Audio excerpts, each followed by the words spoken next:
welcome to Living Well Naturally. I'm Dr. Anna Saylor, a KST chiropractor and owner of Van Ivory Family Chiropractic Center, located in Roanoke, Michigan.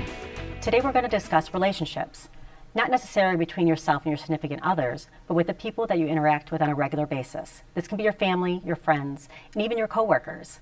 Most people think of relationships as hard work, and that can cause anxiety. How do we bring ourselves to a more conscious awareness of the effects of our words and behaviors? More importantly, what can we do to change that negative view into a more positive one?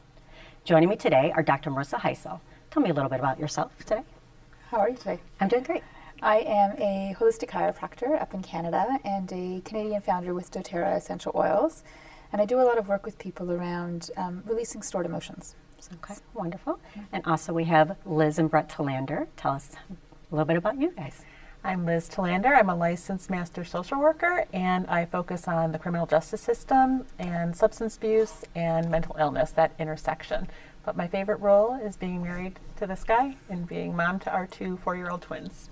Wonderful. Brett? My name is Brett Talander. I'm the executive director for Boys and Girls Clubs of Oakland and Macomb counties, and thrilled to be here tonight and talk about a really important subject too. So. Okay. Well, remind me, how long have you guys been married?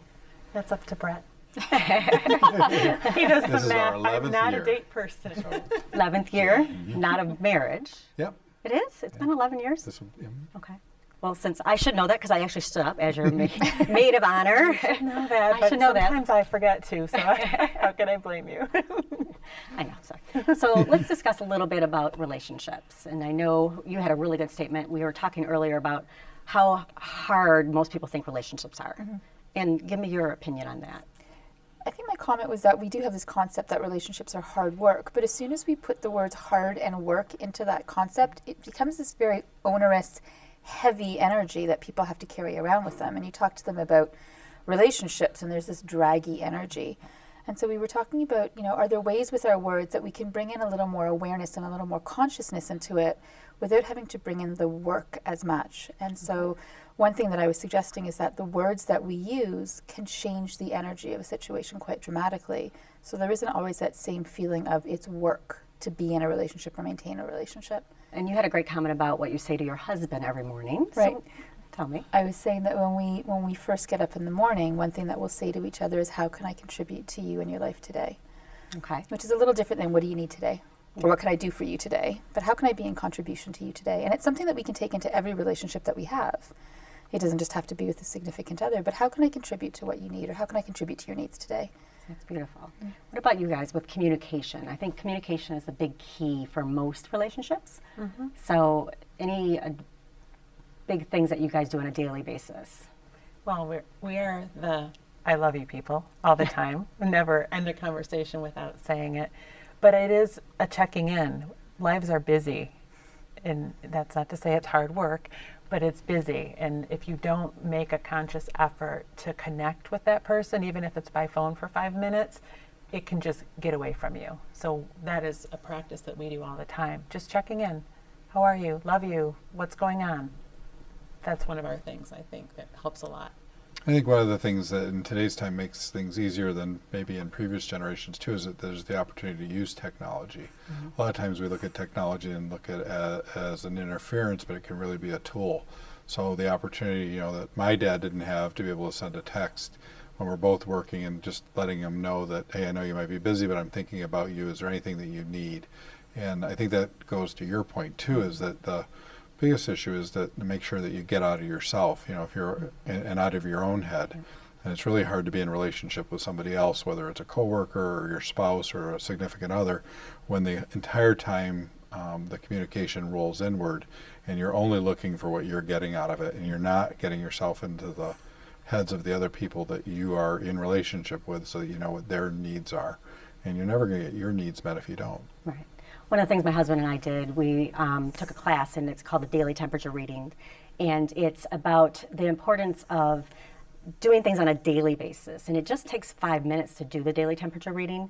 And it's more like you start with a positive, you end with a positive, and you're more of a check-in with them on a daily basis to find out what's going on. What do I appreciate about you today, because it could be, or what did I appreciate you from, it could be something from the past, but you forgot to say it. And it's those little things that if you don't feel appreciated in a relationship. I think that's one of the biggest things that most people kind of put to the wayside. So how do you show Peter that you appreciate him? I think it's in the daily little things. I mean, we lead busy lives with a couple of businesses and a lot of kids, and taking the time for us. I think, and you'll probably agree with this, I think the work that, or the way that we're taught to be in a relationship is to always put our kids first once we have kids. And our relationships, our significant relationships often fall by the wayside. And so in a spousal relationship, in a romantic relationship, I think setting aside time for ourselves, putting time aside to actually have a date, even if it's a 10-minute walk with the dog in the cold. But doing something where we recognize how important our core relationships are, and if we don't have that strength, then our kids see and model what their parents do. Right. And so one thing that we really committed to each other was we needed to be strong together in order to be there for our kids, as opposed to the other way around. Right. Like I found in my practice, I talk to a lot of different people. As parents, they would be like, I haven't gone anywhere in 10, 15, 20 years together as a couple or alone. And one of the things I talked to my husband about is the commitment on a yearly basis, at least once, to go somewhere without the kids. Having 2 little kids, and you do too, like we forget we're a couple first, and then we're parents. So. And we're taught that by society. We're taught that the kids have to come first. But if we don't make a really concerted effort at putting our relationship somewhere up there, if not at the very top, often that's what falls apart. Right. But you're doing your kids a favor by doing that too. Absolutely. You're, Yeah. as you said, modeling for them. This is what a healthy relationship looks like. This is how we act together. And checking in, like the temperature reading, I think we've been doing that even with our kids. Yeah. So it's like at the end of the day, what was your favorite thing today? And connecting with them, because so much of what I think may have been their highlight isn't their highlight, and it tells me so much. So even doing that, not just with the significant other, but with the kids, what did you get out of today? Right. And it's surprising. Okay. We spoke with Heidi Looney from the Relationship Institute in Royal Oak, and here's what she had to say. There it is. Hi, I'm Heidi Looney. I'm a therapist at the Relationship Institute. I don't think that people are afraid of relationships. I think they're afraid of rejection. So I will see people that come in with a lot of different ways that they avoid relationships. So I think as human beings, we all seek relationships. We all want that human connection. I do a combination approach where I not only look at what has led them to this place, but what they can do about it now, so that their future is the future that they want. So I take kind of a cognitive behavioral stance with that. And what I do is I help them recognize that their past has shaped the way that they feel about themselves and the way that they look at their environment. I help them notice some of the negative thoughts and feelings they have and help them challenge some of that and replace it with more realistic based thinking. Often what I will do is do some inner child work with people and have them write a letter to themselves at a certain age. What I also like to do is incorporate mindfulness techniques. There is a big mind-body connection, and we want to be able to address that. So I will incorporate techniques such as guided imagery, meditation, progressive muscle relaxation, deep breathing, all of those things. Everybody could benefit from some form of counseling. It gives people the opportunity to talk about things that they hold in. It gives them the opportunity to bounce ideas off of somebody else, and it gives them the opportunity to gain insights they wouldn't have been able to come to otherwise. It doesn't happen overnight, and sometimes I think people are looking for a magic pill where they don't have to work, and that doesn't exist. You have thought the way you've thought for many, many years. So it stands to reason that it's going to take time to change that. And so what people will find after utilizing some of the mind-body techniques, the mindfulness skills, is a sense of peace. A sense of peace of who they are, a sense of peace of being in this moment, a sense of peace with the relationships they have. So one of the things, my husband and I had taken this class that the Relationship Institute offers before we got married, and he'll kind of admit that he actually was hoping for a minor car accident on the way there. Not one that anybody got hurt, but people hear counseling, they think, oh my goodness, you know, like what are we going to do? What are we going to delve into?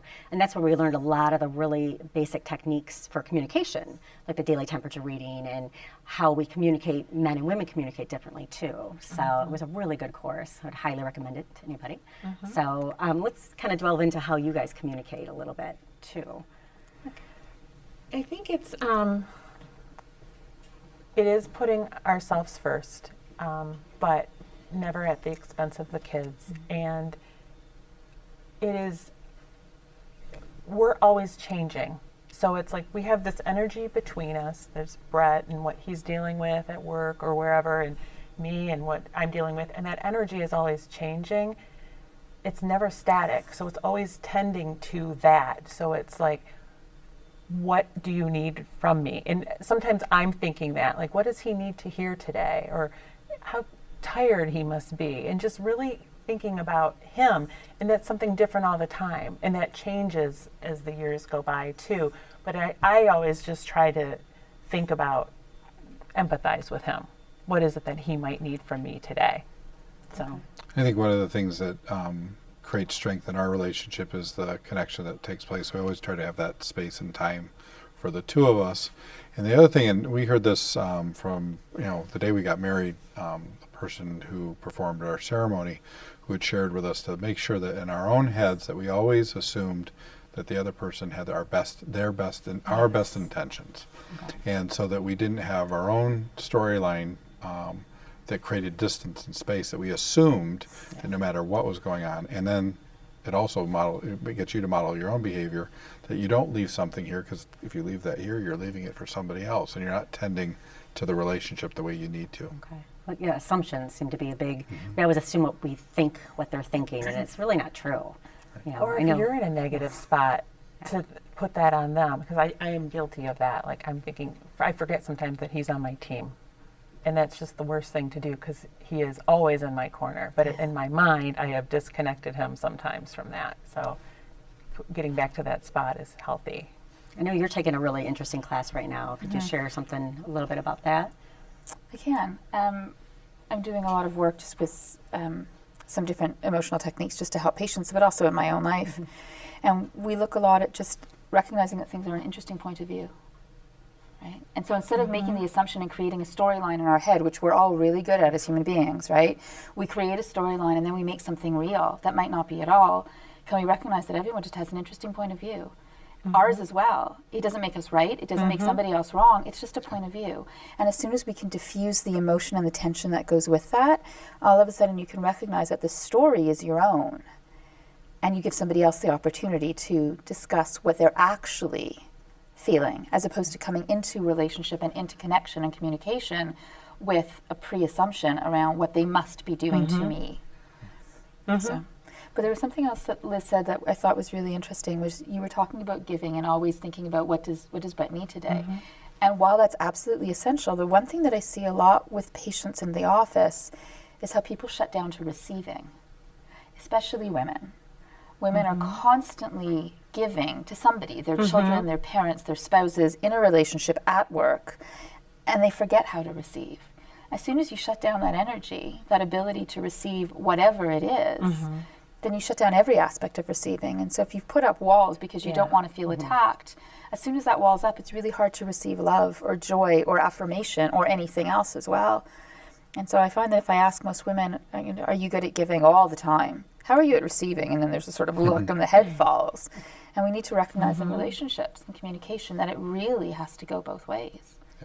Well, I think that goes back to like past history too. If you've been shut down as a child or shut down earlier, you tend to build the walls. Oh, yeah. And walls are really, really strong, especially sometimes they're made of concrete and you have to break through some walls. Steel. We always are still working, Yeah. working on ourselves and working on others and working on our children. So, I mean, that's what's really interesting. Any other points that, because I'm just fascinated with the new class you're taking, so I'll admit it, and I would love to take it. Any other things that you're learning from it? Oh my goodness, there's an awful lot that I'm learning. I think just always asking whether something feels like it's really positive or something feels like it's really heavy, asking what else is possible in that situation. Again, not going into the storyline, not going into assumption, But when things feel great, say, what else is possible? Like, what else can I recognize here? And when things feel really not great, ask what else is possible, as opposed to assuming this is just going to get worse. This feels terrible and it's going to feel more terrible. So we need to take a break right now. So get prepared for, we'll be back in a minute.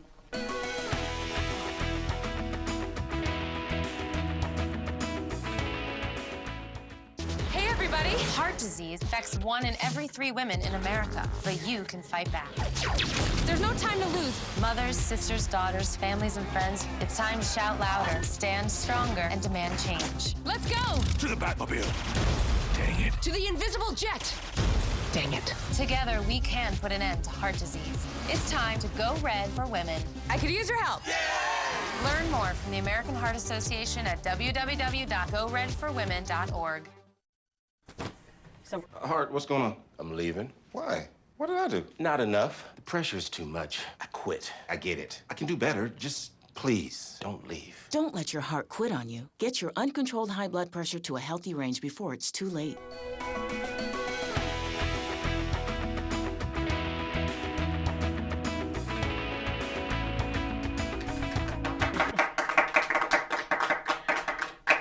welcome back. I'm here with Dr. Marissa Heisel and married couple Liz and Brett Tlander, and we're talking about relationships. One of the things we're talking about is, which I always find fascinating, is the 5 love languages. And the premise is that everybody has a very distinct love language. And that is not only how you show love, but how you receive love. And then you might have a primary, but usually you don't have all 5. And so the 5 different love languages, we'll kind of go through them, is words of affirmation, acts of service, receiving gifts, quality time, and physical touch. And I know, like for me, physical touch is my #1 love language, like primary. And I think it's really good to know mine, for myself, but also your spouse, your children. We even know our staff's love language. Everybody in our office knows each other's love languages. And they say as a staff or a company, physical touch is kind of the, don't do that one. So Unless you're the chiropractor. Unless you're the chiropractor, so it's good to be physical touch. But it's really nice and helpful to know other people's love languages too. And so I know we talked about yours. What's your love language? Mine are definitely physical touch, and secondary would be quality time. Okay, and quality time is more someone spending time with you. Right. It's not the quantity, it's the quality. Exactly. Okay, and Liz, what about you? I'm the quality time. It's like, we don't go out a lot, but give me 2 hours on the couch on a Friday night with this guy. I look forward to it all week. So it is quality time. And I like to give acts of service. That's my thing. It's like making a nice dinner, doing something cool around the house. I like that. Very nice. And Brett? We talked about this earlier, and I think it's for myself as well, it's quality of time, and that is what is the benchmark for us in our relationship. If that was taken away, there would be a gap that would create tension, and that quality time is a great time for us, and it's something we've been pretty committed to. And I like the frame of the 5 languages, because if you look at our backgrounds and the families that we grew up in and what we saw modeled in our families, it's often really important that you tend to making sure that you're creating your own path and journey in your relationships, and not just living out what we learned as children, that in a lot of cases may have been very healthy or may not have been healthy at all. And there can be both can be true. And I like the way this frames that, because you can have a language around it that is healthy and brings you together. Yeah. I mean, I think it was really important for us to understand like our kids' love language too, because like my husband is not physical touch. He has his acts of service. My oldest daughter is physical touch. I mean, she is a hugger. She's a sit on your lap. And, even I remember she was 4 and she wants to be carried to bed every night. And, you got that, well, you're 4, you could walk, versus if her love language is physical touch. My husband, I had to step back and say, remember, that means she wants more love right now. And that's, me too. So you learn that, like, wow, that makes so much more sense, because you have to fill someone else's love language. You could be thinking like, oh, I love gifts, and I don't really care about gifts. And if you're giving me gifts and gives me gifts, I'm like, thanks, it's really nice, but it's not filling my love language. Yeah, absolutely. Yeah, I can even imagine the person who likes all 5 of those gifts. A little bit crazy, Yeah. but yeah, I think it is important to know around you what's going to work for the other people and not assume that it's yours. Yeah, it is usually never yours in Yeah. reality. The fact that you guys are kind of comparable and like the same primary and secondary is pretty cool because it's usually not the same. But so any other suggestions around like love languages? Any thoughts? I love the fact that you know them for everybody in the office. Yeah. Can you tell that story just about what happened recently? Well, one of the things is we know everybody's love language, and one of our Lou, one of our CAs, is celebrating her 1-year anniversary of being in the office, and her love language is quality time. Everybody else in the office is acts of service, but Lou's is quality time. And so my office manager came to me and she said, Lou's is quality time. Let's surprise her and take her out to lunch, just us two. So we totally surprised her, took her out to lunch, and it was a really great time. Just that, when we're in the office, we're busy, and we're so busy. But it was nice to just sit and talk and just have that quality time with her. And she even says it. It was such a great way to celebrate her and celebrate the 1 year of her being with us. Perfect. Yeah. But if I would have been a traditional manager, thinks, well, gifts like a gift card, or most people tend to give gift cards. If it's not their love language, it doesn't really mean as much, or it's not as effective either.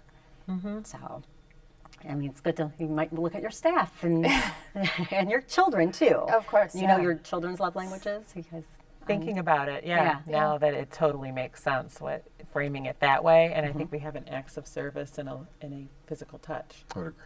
yeah, and that's what we have. My youngest, who is 4, is quality time, but she's also acts of service too. And my oldest one will manipulate her to do everything for her because she knows. She's like, go get this for me. Okay. Can you go get this? Okay. And it's like, stop. You know better than that. Yeah. So use it for good. It is, but it's good, especially with the little ones, to build their self-esteem. Like I can see with our son, that acts of service, his chest puffs up when he can do something for others. It makes such a difference. Yeah. You're filling their love bucket. Okay, so one of our viewers wrote in a question, and she asks, I work with a team of arrogant, self-righteous, cranky, belligerent people. While I actually enjoy the work that I'm doing as part of my job, 80% of my coworkers make my day miserable. I'm exhausted and depressed. What techniques can you suggest to help me cope or how to confront them? It's clear that these people are miserable in their personal life and hate their job. So that was an email that we received. And first of all, I'm glad it wasn't from my staff. In reality. No one I work with. Exactly. So, I think even knowing some of the tools, like the love languages, seems so weird to know someone's love language at the job aspect. But I think it's really important. It's really powerful. And then also how they communicate. I know you had a really good suggestion earlier for her too. Well, I think one thing that I had said right off the bat was, again, point of view, right? That is her point of view. In terms of what she feels that her comment was, they must all be really miserable and hate their jobs. Maybe there's something terrible going on at home. Maybe your relationships are absolutely awful. So again, even in that case, asking how you can be in contribution. Not just doing your work, head down, plowing through and feeling very discontent, but how can I be in contribution to these people that maybe this starts to change a little bit? Yeah. Is one possibility. What about you? I just also, in the work environment, often it's the place where we have the most stability, even though we don't feel it at the time. But the truth of it is, it's the easiest place to move in and out of relationship with. And there has to be a commitment that's made that if you're going to spend your time at work, you're going to find a place at work that also supports you. So if it's that miserable, part of self-care is making sure that you remove yourself from environments like that, and being able to prioritize your needs. So if that was my experience in any place that I worked, the question is, why are you still there? Yeah, and that's hard. It's really, I can't imagine being that unhappy and just not at all, because I like my positive little bubble of my beautiful office that makes everything, me happy and my staff happy. So, okay.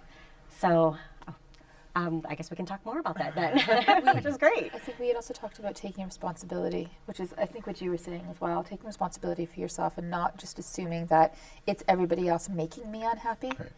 Yeah. But, okay, how do I work? How do I fit into this? Where's my place in all of this? If everyone else is miserable and now I'm getting unhappy, where's the lowest common denominator, and what can I do to change this picture for myself, not for everybody else? Yeah. You don't have to be a song and dance man in order to make everybody else happy. That's not your place. What do you need to do in order to take responsibility for how you're feeling and change your situation. And if you can't change it in that workplace, as you said, what else can you do? What other possibilities are there? I think it's the little steps though too, like, you know, maybe finding out if like that one coworker is acts of service or somehow, and asking what can you do to help, and just changing it one person at a time too. There's a really good book called The Law of Connection that, I mean, it's an amazing book, and it's the 4 different ways that people communicate. And it was really eye-opening for us as a staff. We listened to the book we were going to a seminar, and it really honed in on the different ways people communicate. Because if you're communicating differently, it's kind of like you're headbutting. So I'm a very visual communicator, and I want short, quick answers, and I don't want a whole bunch of information. And so when we learned like that's what I do, it was really cool to see as a staff, like all of us, how we talk and communicate. So there might be something like that, like looking at yourself first, and then working on others. I think that whole point about looking at yourself first is very empowering. One role is of being a victim, and the other is far more empowering. And you'll see that same type of complaint where all men I meet are the same, all women I meet are the same. And in a lot of cases, everybody that, you know, we know these people, right? Every man they meet is just like the other man. And so what work do you have to do on your own and to be able to change that outward experience? Yeah. What are you attracting? Yes. Yeah. Because you know that you attract what you need, but if you're not changing it, you're not learning from that first experience either. So I know you have a good sized staff too, right? How would you do dealing with staff? It's interesting because our organization has grown over the last 4 years, and it's a different dynamic now. So we have 4 different locations that are spread out across Oakland and Macomb counties. So what was a single location was different. The key on our end, and it's a constant struggle for me because I always see it as a gap, but one of the things I've enjoyed is we have people who've been with us for a very long time. And it's trying to be able to provide flexibility that supports their needs, and not looking at them as employees, but seeing them as individuals who have lots of responsibilities and families, and trying to support what they want in their lives.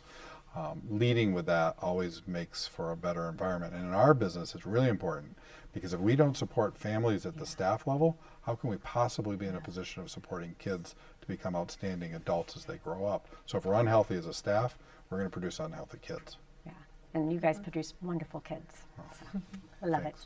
So what about your thoughts on staff and employees too? I think sitting down and having communication that's not just from the top down, that's not hierarchical. I don't know if you've ever read Creating Happiness, but it's the story of Zappos shoes, and they talk about really having staff buy-in and staff contribution to decision making, as opposed to it being very top down and heavy handed, and how it's created an environment that people love. Wonderful. Okay. So I'd like to thank my guests for joining me today. I hope that we have been able to inspire you with new ideas and suggestions. I encourage you to do some research. Whether you find information on the internet or at your local bookstore, it is worth your time. By learning your personal communication style and the style of those around you, you will find that fewer conflicts may arise, and that some of the misunderstandings that we all encounter may be avoided altogether. My goal in this show is to provide you with the information, insight, experience, and motivation that will allow you to feel better and put you on the path to living well naturally. I'm Dr. Anna Saylor. Thank you for joining me.